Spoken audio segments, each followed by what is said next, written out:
Hello and welcome to History with Jackson.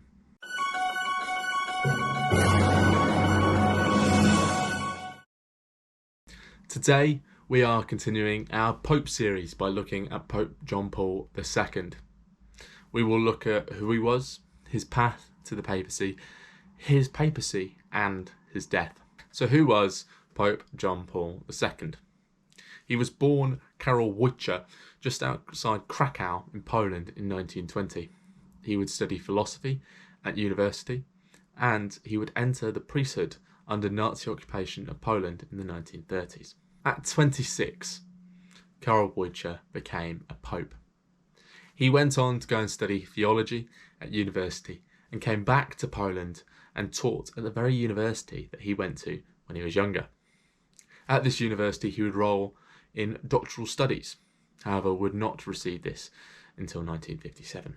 In 1958, Pope Pius XII would take notice of Karol Wojtyła and his work and appointed him as an auxiliary bishop of Krakow and made him the Bishop of Romny.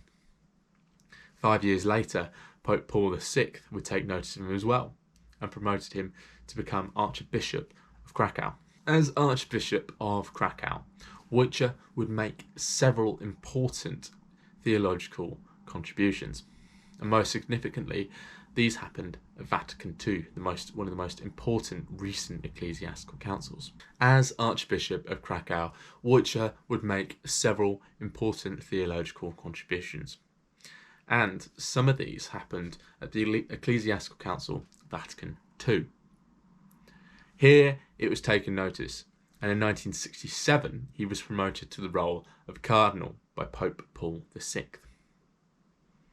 However, in 1978, Pope Paul VI would die, and John Paul II took part in the conclave that elected his successor, Pope John Paul I. 33 days after the election of John Paul I, John Paul I would die in a sudden and suspicious circumstances. It's not known whether he died of natural causes or if he was murdered, but we won't go into that right now. Archbishop Karol Wojtyła emerged as the compromise candidate between the two different sides of the conclave and was elected to be the new pope by both of these parties. He chose the name John Paul II as a tribute to his predecessor, John Paul I, and also as a tribute to his former friend and former pope who promoted him, Paul VI. Pope John Paul II would be the first non-Italian pope since 1523, after the death of Adrian VI. He would also be the first pope of Slavic origin. Upon his ascension to the papacy, John Paul II wanted to emphasise the universality of the Catholic Church and his guiding role within this. To do this, he visited over 120 different countries to encourage that Jews, Muslims and Christians live in peace and harmony. As a survivor of a communist regime and totalitarian regimes, John Paul II was staunchly anti-communist. He funded and supported Solidarity in Poland in their struggles against the communist regime. Mikhail Gorbachev would later go on to say that communism might not have fallen if it hadn't have been for John Paul II. These anti-communist views also saw John Paul II have issues with Yugoslavia, and his anti-authoritarian views also saw him have struggles with many South American regimes. John Paul II was a religious conservative, and he angered much of the clergy by not adopting the progressive policies which came out of Vatican II. As a conservative, he was against same-sex marriage, contraception, abortion and euthanasia. This was particularly poignant as the world was going through a period of social change, to the backdrop of the AIDS pandemic. In a move that surprised much of the clergy, John Paul II beatified nearly 1,500 men and women and canonised more than 300 saints. This was more than the previous popes from the past 500 years had done. Towards the end of his papacy, he was also staunchly anti-war and criticised the war in Iraq. Throughout much of his papacy, John Paul II was known as the fit and healthy pope. He'd maintained a strict training regime that kept him fit and healthy. However, he had struggled for the last 14 years of his papacy with Parkinson's. It is thought that these signs first developed in 1991, but the Vatican only acknowledged it in 2003.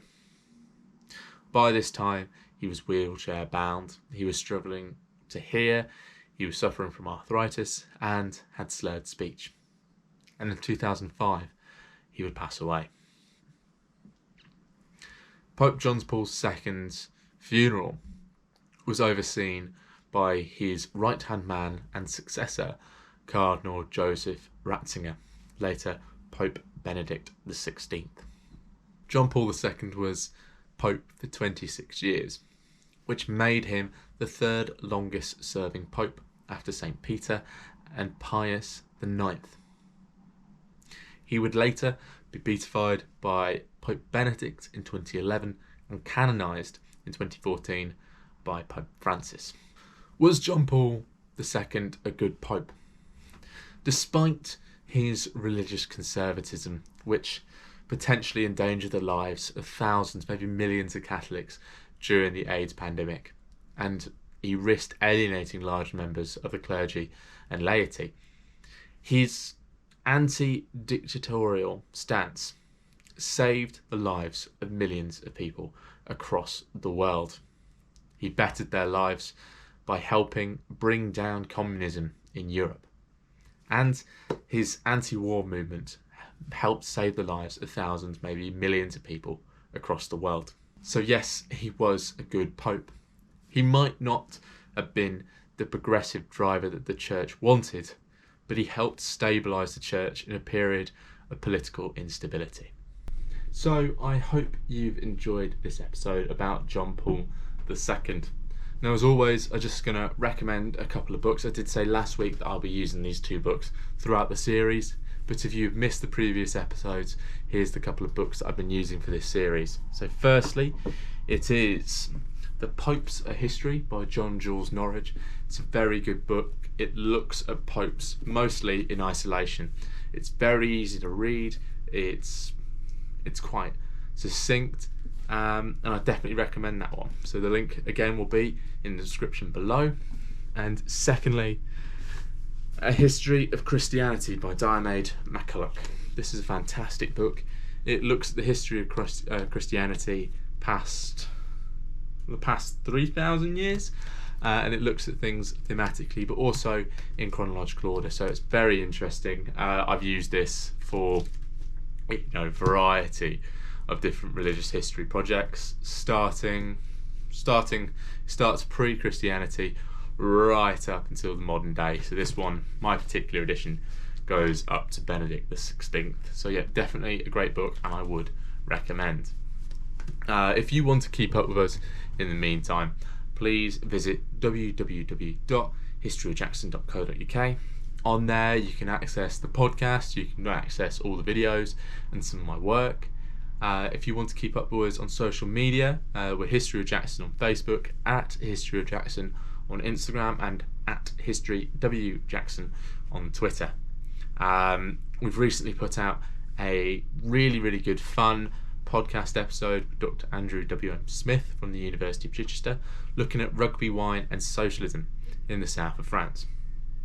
So I hope to see you guys next week, where we look at another pope within this series, and I hope you have a great week. See you later.